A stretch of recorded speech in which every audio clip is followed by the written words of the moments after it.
আমার নাম মোহাম্মদ মুন্না। আমি প্রথমত আমি একজন বিকেএসপি ক্যাডেট। এখানে আসার উদ্দেশ্য আমার কোচ, তাদের মাধ্যমে আমার এখানে আসা।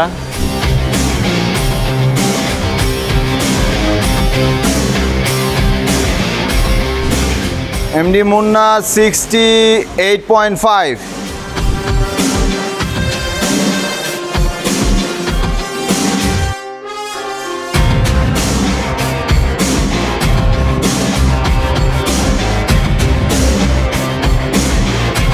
আমার একটা ম্যাচ আছে, সো আমি আমার সর্বোচ্চ দিয়ে খেলবো এবং আমি চাই যাতে ম্যাচে ভালো কিছু করতে।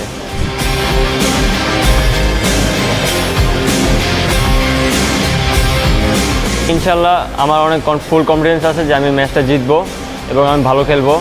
আমার সেই চেষ্টাটা আছে।